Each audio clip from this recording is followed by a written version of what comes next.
Bonjour Pierre. Bonjour. Bonjour Pierre. Merci d'avoir accepté notre invitation. Alors Pierre Laurent, tu es sénateur communiste de Paris, ancien secrétaire national du Parti communiste français. En ce moment, le PCF fait beaucoup parler de lui, notamment depuis que vous avez désigné un candidat pour l'élection présidentielle de 2022 en la personne de Fabien Roussel. Vous allez affronter Emmanuel Macron, enfin plutôt Fabien Roussel va s'affronter à Emmanuel Macron, Marine Le Pen et Jean-Luc Mélenchon, qui sont les candidats plus ou moins déclarés pour le moment. Il y a du pain sur la planche et les orientations stratégiques choisies sont relativement originales, car ce n'est pas uniquement de pourfendre les richesses des riches, mais c'est aussi de parler de sécurité pour, je cite Fabien Roussel, ne pas laisser l'idée que la gauche puisse être laxiste, ajoutant qu'il faut une politique de sanctions, de répression ferme. Tu penses que c'est pertinent D'abord, ce que je pense, c'est que j'espère que la présidentielle mettra au cœur du débat la question de la sécurisation sociale des vies. Parce que je pense que c'est ça la grande question populaire, celle de la sécurité sociale, de la sécurité humaine face à la précarité, aux dégâts du capitalisme, face aux dégâts écologiques. Donc, je pense que nous devrons mettre ces questions très fortement au centre de la campagne, qu'il faudra même les imposer dans la campagne face à ceux qui voudraient marginaliser ces questions. Sur la question de la sécurité, c'est une préoccupation populaire, c'est évident. Il faut aussi porter des propositions sur cette question. Ça ne veut pas dire, à mes yeux, porter des fortes propositions de sécurité et de services publics pour ça en matière de justice et de police. Ça ne veut pas dire confondre ça avec les offensives actuelles de la droite et de l'extrême droite pour nous faire avaler tout un tas de thèses, notamment sur le laxisme pénal, qui sont des thèses qui, à mes yeux, sont complètement contraires à l'exigence de sécurité.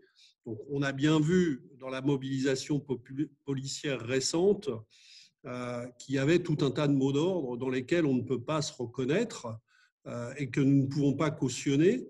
Mais effectivement, il faut porter des exigences de sécurité publique qui, pour moi, ne peuvent se comprendre que s'ils sont accompagnés de fortes propositions de développement du service public, de la police et de la justice. Tu viens d'en parler, cette fameuse manifestation des syndicats policiers, principalement soutenus par l'extrême droite, le ministre Darmanin et une partie de la gauche. Certains responsables qu'on a reçus récemment dans la Médinale nous ont dit qu'il y aurait forcément un avant et après cette manifestation, surtout dans un contexte où il y a une montée en flèche de l'extrême droite et de la surenchère sécuritaire. Comment est-ce que tu vois les choses? Est-ce que tu considères que c'était une erreur d'être présent à ce rassemblement comme une partie de tes camarades communistes, on va appeler y être, Fabien Roussel y était, Yann Brossat y était, d'autres représentants du Parti communiste français étaient présents. Est-ce que c'était une erreur finalement? Bon, la surenchère sécuritaire, elle n'est pas nouvelle. Moi qui suis sénateur, nous avons vécu des débats, par exemple pendant le débat sur la loi de sécurité globale ou la loi sur le séparatisme, où on a assisté à des discours de surenchère permanents. Donc, on voit bien que la droite et l'extrême droite sont très actifs sur ces thèmes depuis un certain temps. Je pense qu'il faut être donc vigilant et riposter à ces discours, parce que ces discours ne sont pas des discours de sécurité. Je rappelle qu'on a quand même adopté plusieurs dizaines de lois qui renforcent l'arsenal sécuritaire et ça ne développe pas la sécurité des citoyens, tout au contraire. Même ça insécurise les libertés publiques en de nombreux domaines.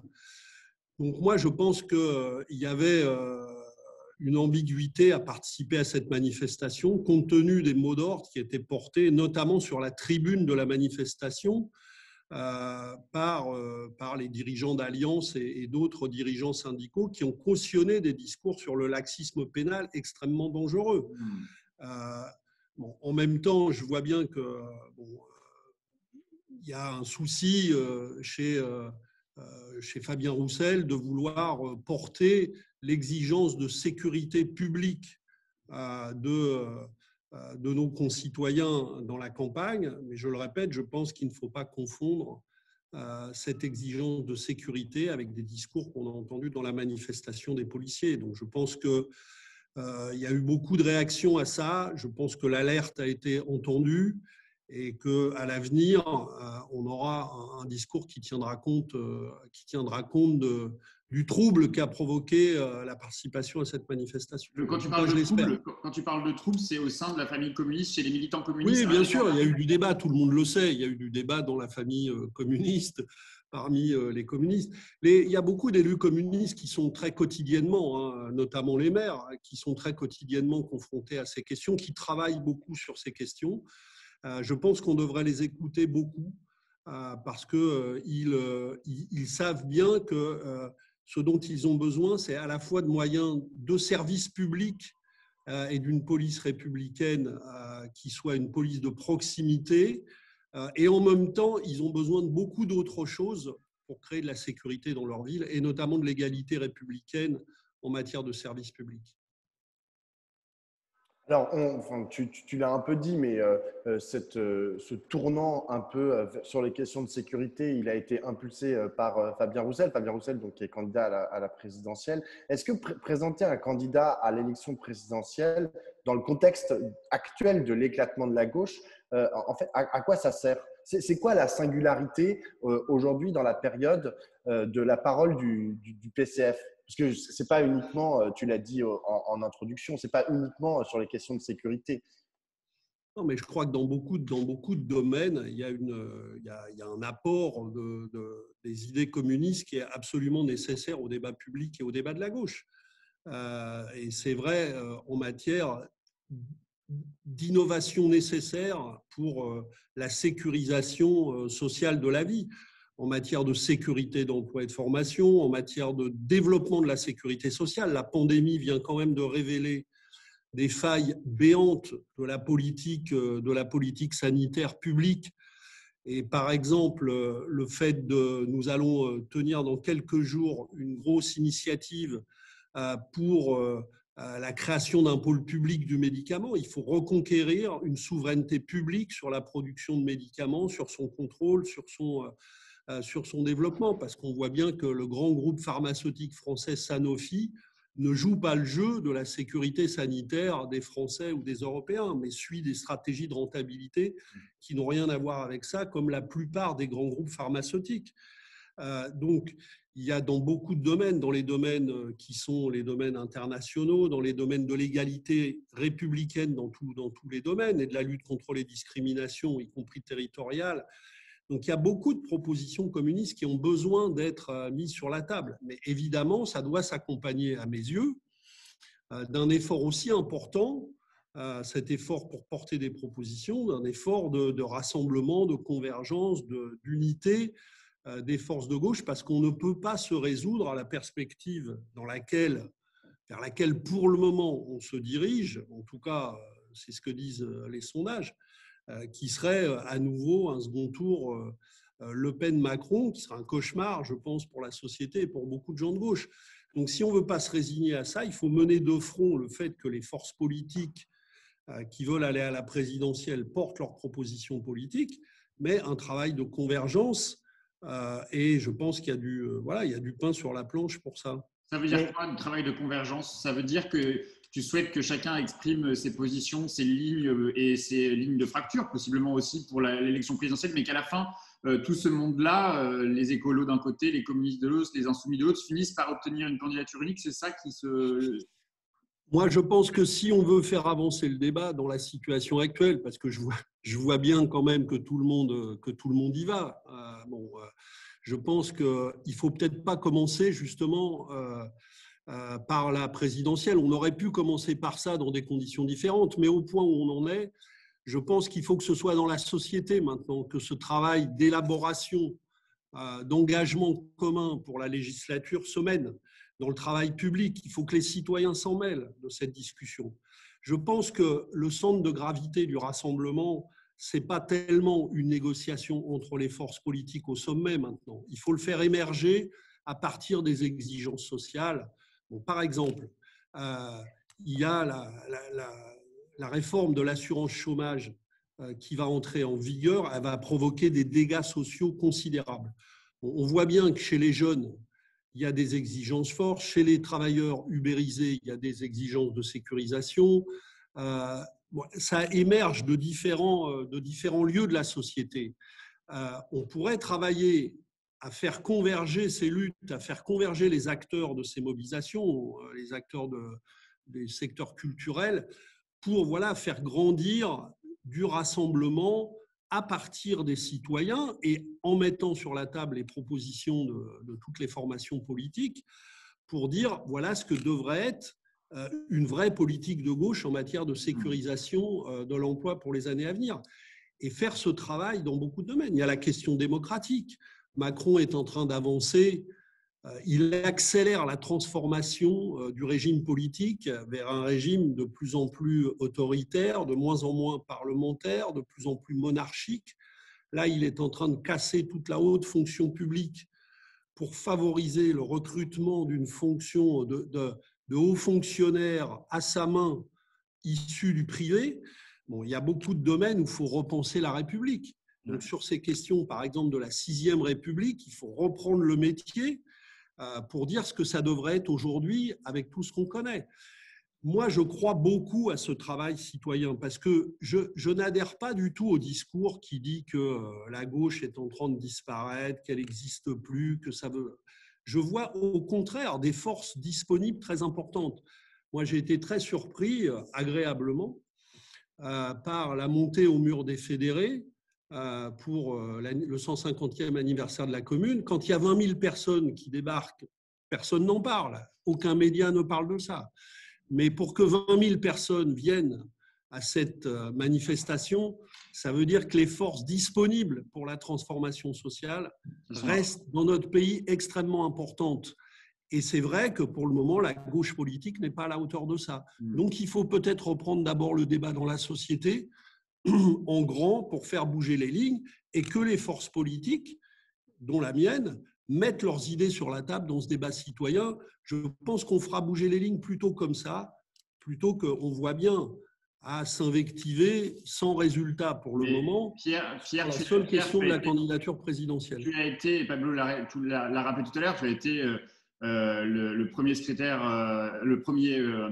national du Parti communiste français au cours de ces 2 dernières élections présidentielles. Ce n'est pas le choix que les communistes avaient fait de présenter un candidat à l'élection présidentielle. Les communistes étaient inscrits dans une démarche collective, en l'occurrence autour de la candidature de Jean-Luc Mélenchon. Est-ce qu'aujourd'hui, la candidature de Fabien Roussel est justifiée par un contexte qui serait différent de ces 2 dernières élections présidentielles ?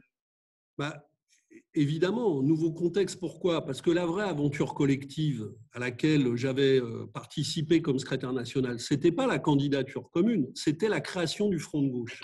C'était ça la vraie démarche collective, c'est-à-dire une démarche qui reconnaissait aussi le pluralisme des acteurs de la gauche, la différence de leur formation et qui essayait de favoriser l'investissement citoyen dans une nouvelle construction politique. Cette construction-là, elle a pas perduré, mais il ne faut pas dire que c'est les communistes qui sont responsables du fait qu'elle n'a pas duré. Il y en a d'autres qui portent une responsabilité dans cette situation, qui ont voulu justement utiliser le seul levier présidentiel pour reproduire des schémas d'hégémonie sur la gauche. Or, moi, je crois qu'il faut au contraire reconnaître le pluralisme de cette gauche, travailler avec ce pluralisme, en faire une richesse. Et il faut donner à beaucoup de citoyens qui sont plus membres de ces partis de la place dans ces constructions. Donc, il faut reprendre le métier d'une nouvelle construction politique. Et je pense que ça serait paradoxal, et c'est paradoxal depuis un moment déjà, que nous qui voulons une 6e République, on fasse tout passer par la seule question présidentielle. Je pense que nous nous enfermons nous-mêmes. Et je pense, moi, j'ai avancé l'idée qui a finalement aussi été retenue, qu'on travaille à un pacte d'engagement commun de législature pendant la campagne présidentielle. Je pense qu'on devra accorder de l'importance à ça, mais je le répète, en menant le débat dans la société. Parce que n'oublions pas qu'une vraie majorité politique en 2022, c'est une majorité qui nous donnera la majorité à l'Assemblée nationale. Et cette majorité, si vraiment nous voulons la conquérir, nous savons tous qu'elle ne peut être que pluraliste, c'est-à-dire avec des députés issus de toutes les formations communistes, insoumises, socialistes, écologistes. Donc, travaillons dans cette configuration pluraliste et citoyenne, parce que ça serait évidemment très utile que beaucoup de futurs députés viennent de ce qu'on appelle parfois improprement la société civile, parce qu'on vient tous de la société civile. Mais vous comprenez, de gens qui sont engagés dans le mouvement associatif, dans le mouvement syndical, et qui peuvent prendre leur place dans une future assemblée législative qui fasse une majorité de transformation sociale. Alors, désolé de revenir à ça, mais qu'est-ce qui fait la spécificité en fait de la parole communiste? Parce que bon, déjà, vous n'êtes pas les seuls à revendiquer le communisme. Hein. Nathalie Arthaud se revendique aussi communiste. Philippe Poutou, il vient de la Ligue communiste révolutionnaire. Mais au-delà de ça, dans toutes les propositions dont tu as parlé, le pôle public du médicament, la lutte contre l'assurance, contre la réforme de l'assurance chômage ou la 6e République, c'est des points qui sont présents à peu près in extenso, enfin exactement de la même façon, dans le programme, par exemple, et dans le discours de Jean-Luc Mélenchon et des Insoumis. Du coup, qu'est-ce qui fonde aujourd'hui le communisme spécifique du Parti communiste français au-delà de son histoire, dans le moment? Qu'est-ce que ça veut dire être communiste aujourd'hui en 2021 et dans la perspective de la présidentielle 2022? Ça veut dire, et ça c'est pas tout à fait neuf ce que je vais dire, mais aujourd'hui ça prend une vraie actualité.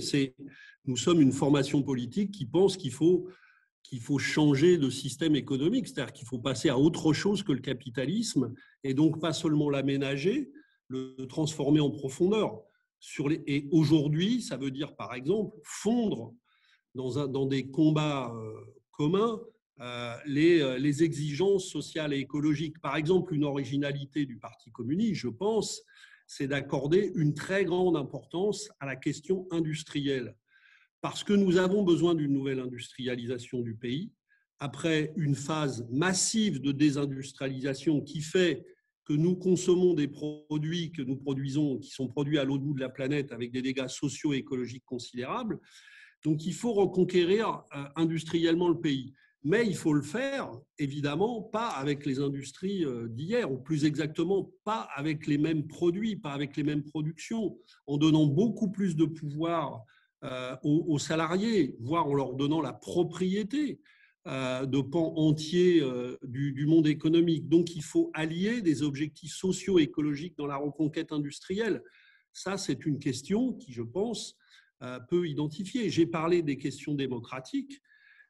Sur ces questions démocratiques, nous accordons beaucoup d'importance à la démocratisation du monde économique et pas seulement de la sphère politique. Mais ce que je veux dire aussi, c'est que nous, on ne cherche pas à avoir une originalité pour être absolument différent des autres. Notre problème, ce n'est pas de cultiver la différence avec les autres, c'est d'avancer des idées que nous élaborons collectivement et de voir si elles sont communes à d'autres, parce que nous savons que nous ne pouvons pas transformer quoi que ce soit tout seul.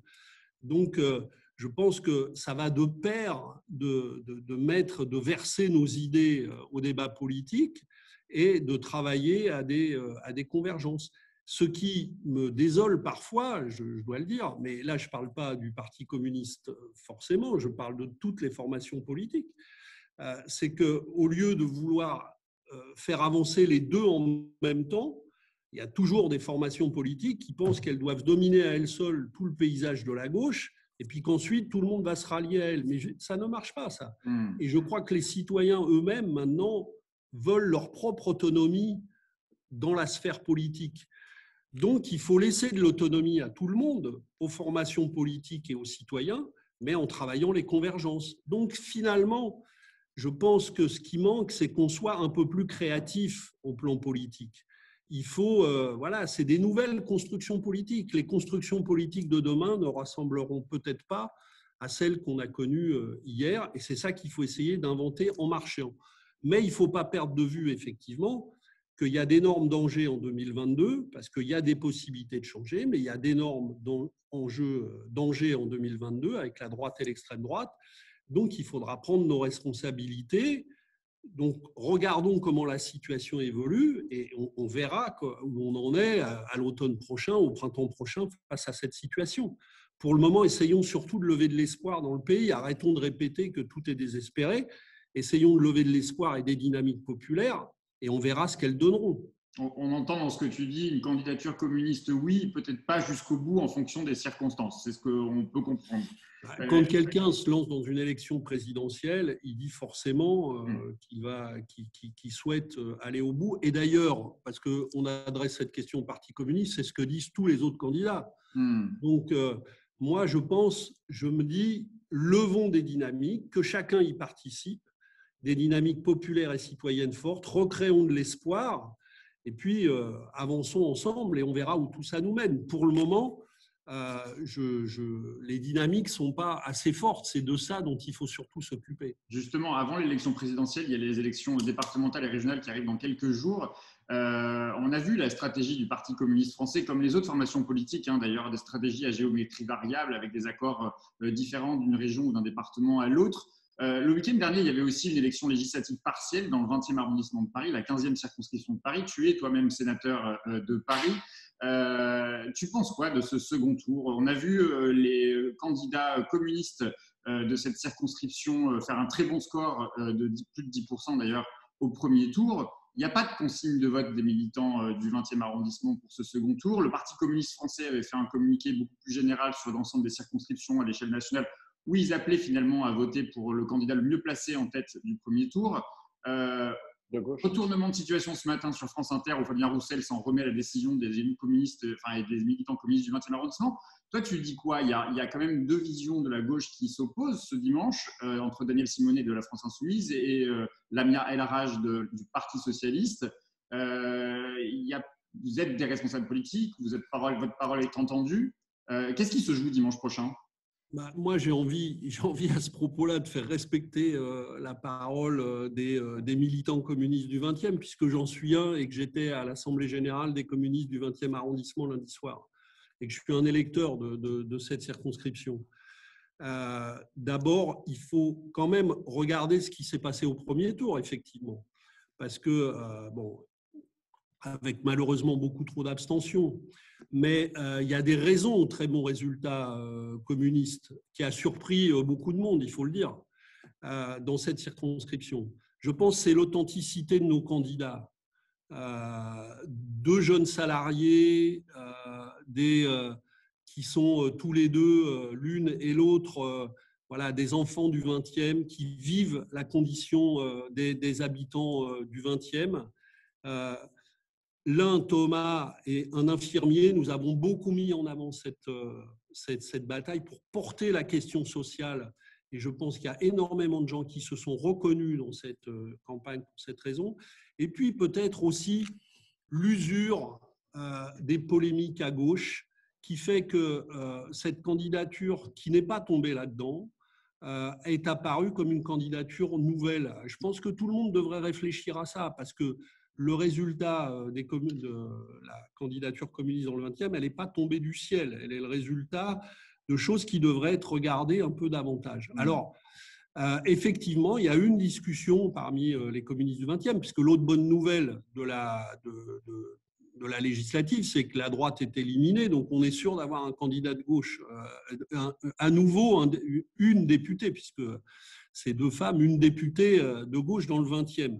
Il y a eu une discussion, puisqu'il y a une règle nationale que le Parti communiste applique en général, qui est de se désister pour la candidate de gauche ou le candidat le mieux placé. Ce n'est pas une règle désuète, parce qu'elle va être utile encore dans beaucoup d'élections. Par exemple, aux élections régionales bientôt, quand il faudra fusionner, je l'espère, les trois listes de gauche au second tour pour battre Pécresse, ça se fera probablement autour de celle qui est arrivée en tête. Moi, je milite pour que ce soit la liste de Clémentine Autain qui arrive en tête, je l'espère, mais de toute façon, on se rassemblera à partir de ce principe-là. Donc, c'est un principe qui va continuer d'exister. Pourquoi on n'a pas fait ce choix dans le 20e, après discussion? Parce qu'on a beaucoup d'électeurs nouveaux, on veut les respecter. Probablement, ils ne feront pas le même choix. ce qu'ils nous ont beaucoup dit dans la campagne, c'est que justement, ils ne voulaient pas de ces polémiques, ils voulaient plutôt que la gauche s'unisse. Voilà, donc on a eu envie de respecter ça. Nous, dans le 20e, on est à la fois, comme vous le savez, partie prenante de la municipalité, et on y fait avancer des choses avec les socialistes, et on est aussi engagé en régional dans une liste avec les Insoumis. Tu as raison de rappeler le contexte parisien, mais on est sur une élection nationale. Et comme le dit d'ailleurs Thomas Roger, il le dit, on ne donne pas de consigne de vote. Maintenant, il reconnaît très clairement, il l'a dit à Regard dans une interview, qu'il reconnaissait volontiers être bien plus proche de Daniel Simonet, avec laquelle il partageait beaucoup plus de combats qu'il ne le fait avec les socialistes. Je sais, mais on a discuté de tout ça tous ensemble. Mais je pense que le choix qu'on a fait, justement, qui est un choix de confiance à l'égard de nos électeurs, c'est un choix qui va pouvoir nous permettre de continuer à faire le travail de rassemblement, d'unité qu'on a fait dans ce premier tour et qu'on fait en général dans le travail de l'arrondissement. Et toi, en tant qu'électeur, j'ai confiance dans le choix des électeurs et je pense qu'il faut respecter ça parce qu'on ne peut pas… Parce que bon, l'élection du 20e, personne ne s'intéressait à l'élection du 20e, hein, jusqu'à il y a 8 jours, y compris parmi plein de gens. Je vois que tout le monde prend position, mais personne ne s'est beaucoup intéressé à cette élection et personne n'a l'air de beaucoup s'intéresser, à part à nos voix, à ce qui a fait le résultat des communistes dans le 20e. Donc, je pense qu'il faut regarder ça. Et si les militants qui ont réussi ce résultat ont pris cette décision, c'est parce qu'ils ont l'écoute de beaucoup de gens dans le 20e arrondissement. Donc, je pense qu'il faut, il faut respecter ça. Et toi, en tant qu'électeur, parce que tu as dit que tu votais dans cette circo, tu vas voter quoi? Ou tu ne veux pas le dire? Non, je le dirai pas parce que j'ai envie publiquement, parce que je sais que ma voix compte, et que je suis soucieux du collectif, donc je vais porter la voix qui est celle des communistes du 20e et je m'en tiens publiquement à cette position qui a consisté à ne pas donner de consigne de vote, mais je rappelle que dans notre déclaration, on appelle les gens évidemment à aller voter pour permettre l'élection d'un 20e, donc j'irai voter évidemment. Nous, on a proposé un débat entre les deux candidates. Pour l'instant, il n'y a que Daniel Simonet qui a répondu favorablement. Mais dernière question sur ça, quand même, au-delà de pour qui tu voteras, et j'entends la position qui est la tienne, mais qu'est-ce qui se joue? Qu'est-ce qui se joue entre ces deux candidates, entre le choix de l'une et de l'autre? Qu'est-ce qu'elles portent? Quelles sont les différences finalement entre ces deux candidates? Si on vote pour El Arragé, on vote pour qui? Et si on vote pour Daniel Simonet, on vote pour qui? Non, mais n'essayez pas, puisque je viens de dire que je n'allais pas donner ma consigne de vote, de le faire d'une autre manière. Ça sert à rien. Est-ce que c'est pas grave? Ça sert à rien. Mais on a des débats avec les deux. Par exemple, quand on porte des projets de logements sociaux à Paris en ce moment, et que les Verts et les Insoumis s'y opposent, parce que, soi-disant, ça ferait de la densification, alors qu'il y a tant de gens qui attendent un logement social. On a un débat sur cette question. Quand, en revanche, on crée la police municipale à Paris, nous, on pense que ce n'est pas forcément la bonne proposition. Voilà, donc, on a des débats avec… Ce qui nous détermine, ce n'est pas une alliance privilégiée avec tel ou tel. C'est des sujets de fond sur lequel on se positionne en toute indépendance. Et je pense que les électeurs vont faire pareil dans le 20e. Et comme c'est des électeurs, je pense, les électeurs de gauche du 20e sont des gens qui sont attachés à des politiques de gauche vraiment sociales. Je pense qu'ils seront assez intelligents pour faire le bon choix. On a une dernière question, Pierre. Le 12 juin prochain, la gauche et les écologistes donnent rendez-vous pour lutter contre l'extrême droite et marcher dans la rue. C'est aussi un appel pour défendre les libertés. Yann Brossat a fait savoir que peut-être il irait. Toi, tu appelles à y aller massivement? Ah oui, mais le Parti communiste appelle à y aller. Moi, je pense que j'ai lu l'appel unitaire. Non seulement j'ai aucun problème, mais je pense que c'est une très bonne chose que la gauche et les écologistes descendent dans la rue pour la défense des libertés publiques dans cette période où il y a tant de menaces sur les libertés publiques. On est en bagarre permanente, nous, face à une droite agressive au Sénat sur ces questions. Je sais ce que ça veut dire. Donc, cette mobilisation, elle est absolument nécessaire. Il faut être dans la rue le 12 juin, comme on l'est dans toutes les mobilisations sociales du moment, bien sûr. Merci beaucoup, Pierre. Merci beaucoup, Pierre. Merci à vous deux.